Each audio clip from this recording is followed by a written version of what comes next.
Bazala mare mo garela sojini wobu. Iwobu aye bazala mare sojini. Mare mo garela sojini wobu. Iwobu maye. Bazala mare mo garela sojini wobu. Iwobu maye. Bazala mare mo garela sojini wobu. Gane wobu maye. Haro kuna haro mo.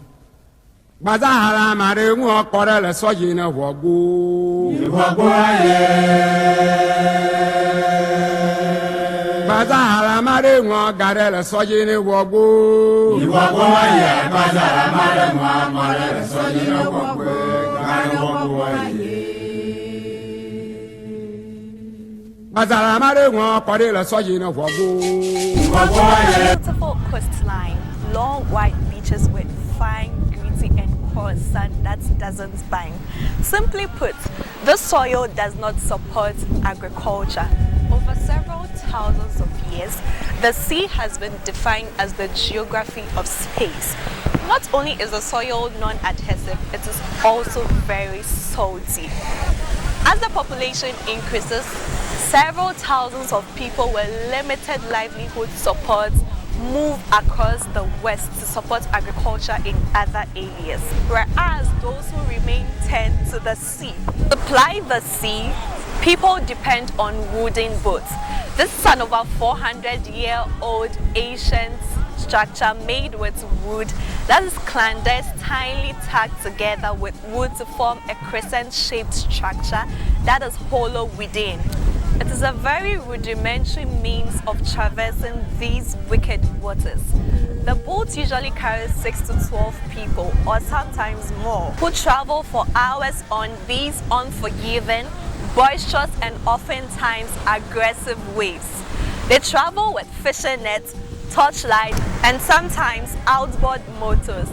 Most of the travels are without basic boat protective equipment. Far people. So we dey go 25 miles and 19 miles. 90 miles? Yeah. Inside? Yes. How do you live that one 90 miles? I will carry GPS. Yes. So how many hours will you get to 90 miles? I like 55 hours. 55 hours, like 2 days. The boat offers limited protection against the sun and sometimes the rain, leaving them at the mercy of nature. What do you do to protect yourself from that? So poor, so ship bar, and I'm so poor. So now the show with it. And I'm so ship bar, and we will get afwa over the airport. When the darkness came, then we started hold this thing, the torch. Then we are just do the ship so that we pass over. You often see ships? Yes. Oh, you're poor. Come now, boy. Now, soon, yes, so we know. And I come. One, I did that one. One of them, my uncle. I think soon meant I say, so you're going to walk into your trip. Let's do your number, baby, go and see a young pop. Let's say a day, Chiapo. You're calling your accident. And I look about. Ask the best of me. I am your opinion or away. You know, say, and then I buy it. And so soon bought machine. I say, Yamani now. I sold about 4 machines. And I'm machine call. And your money now, then it's so. And I'm near China. To the bush. They bush. The bush, I'm going to bear more previous food. Meaning? You fight about yourself. You fight? Because like you swim, the way you, if you get something and you hold it onto the So what did you do? I also I know how to swim, so I also carry this thing like garrow. And I hold it very tight. So you hold the gallon. How long did you? So did you sit on the gallon to get to the shore? Yeah, I sit like 30 to 5 hours.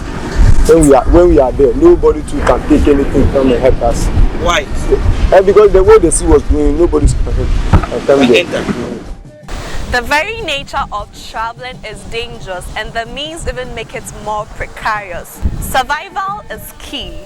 Against the drive to survive and thrive, families have to haul in everyone into this incredibly dangerous enterprise. This includes the old, the young, and sometimes the very young. The fishing industry in its current form has become a hotspot for drowning and its related adverse events. Although there is a significant number of drowning incidents, several of them go unreported, except the ones that have mass casualties. The community hashes the phenomenon of drowning and would rather choose silence rather than confronting the phenomenon. This is very alarming because young ones tend to be the victims of this phenomenon.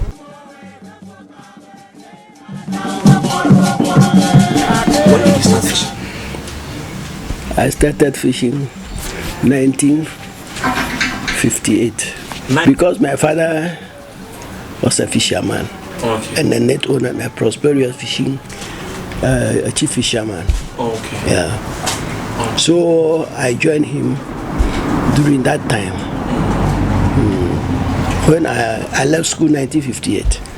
Yeah, so I joined. So I became a chief fisherman through my hard working. Yeah, through my hard working. And how I organize people to associate in fishing activities. Yes. What to do, what not to do. So, and then because of my sociality, that's why they chose me to be a chief fisherman. So the chief fisherman, you are chosen? Yes, we are chosen. It's not like because your father is a chief fisherman, you also become a fisherman? No. I am chosen. And it's a life. We are elected. We are nominated, elected, and then I became a chief fisherman. Many things has occurred in the sea because of the tide of the sea.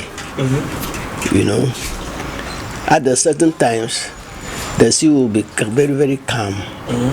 And when you go to, for that one, you can go to sea without any trouble, anything at all.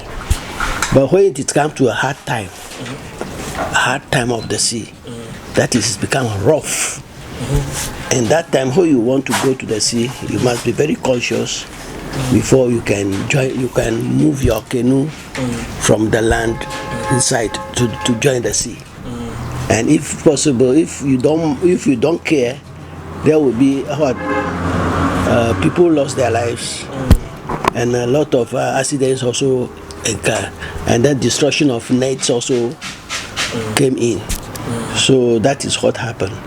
And then when the sea is all right, it's calm, and then you go to sea to do fishing.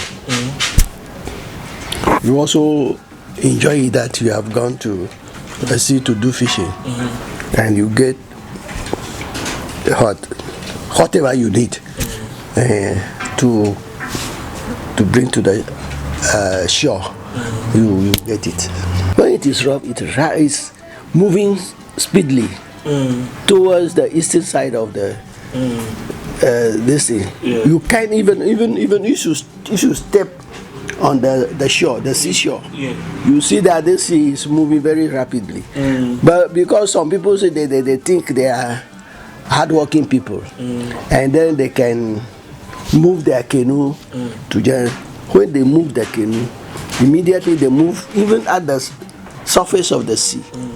You see that they are moving with the canoe. They are moving the canoe, but as soon as they want to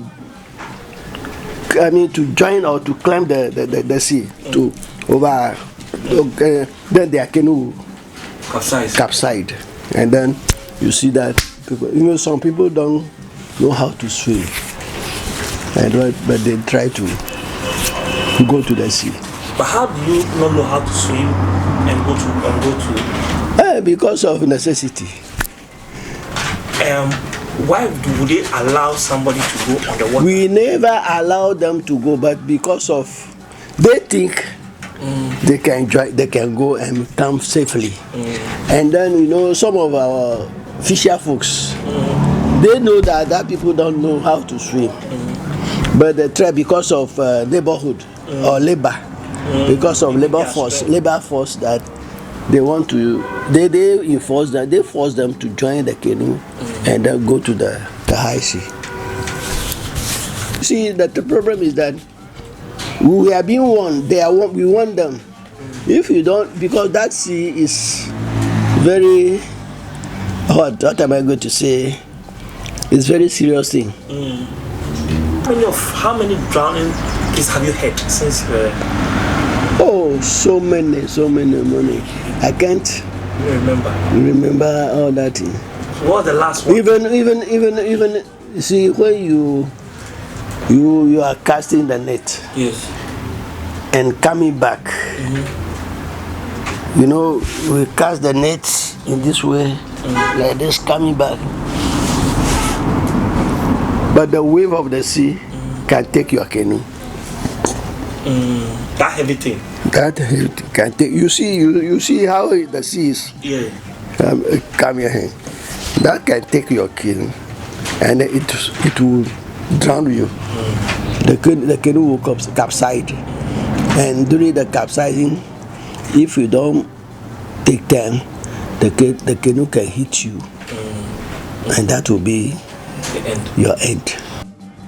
We feel that we know how to swim. We know how we swim. For what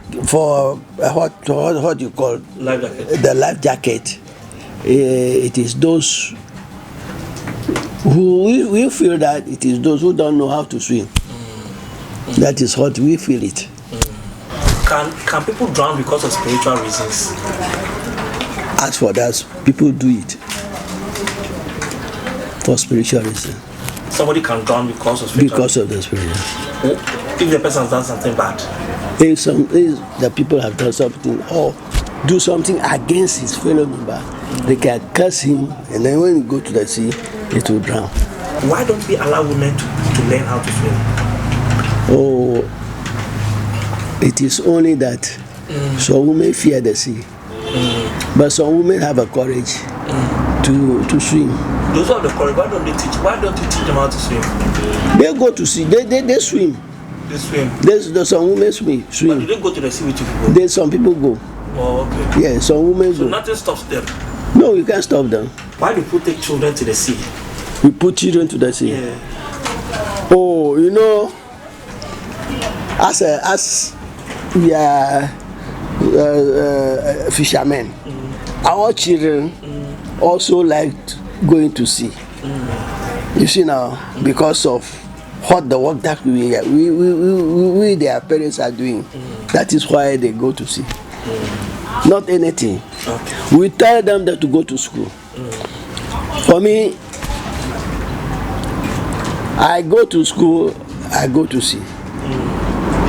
During those times, I say, I was in school. We go to school dawn. We go to sea at dawn. And then by 6:30, we came back. We wash ourselves. We bath, and then we go to school. We do sacrifice for the sea. You sacrifice for the sea? Yes. How do you sacrifice for the sea? We do sacrifice for the sea because when we are not getting anything,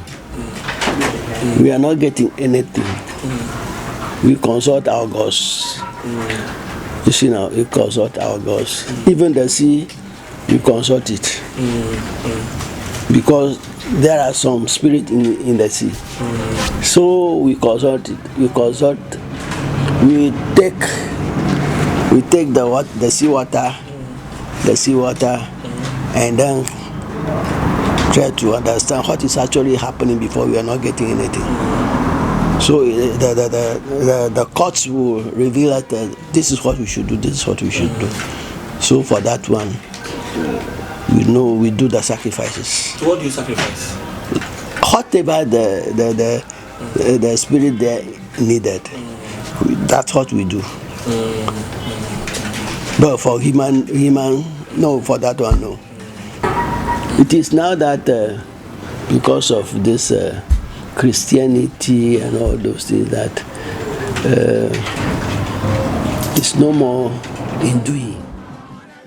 Drowning is an important public health problem everywhere in the world, but the overwhelming majority of drowning incidents occur in low and middle income countries, that is poor countries and countries that are trying to build themselves up.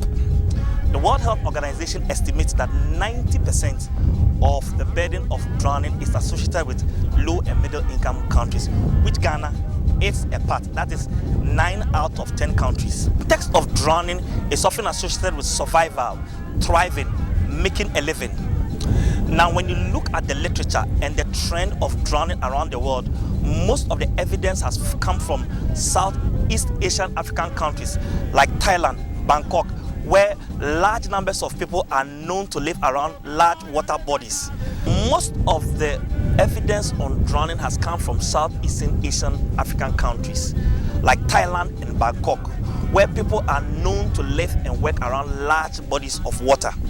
There is almost no evidence of drowning in Africa. It doesn't mean that the incidence is non-existent.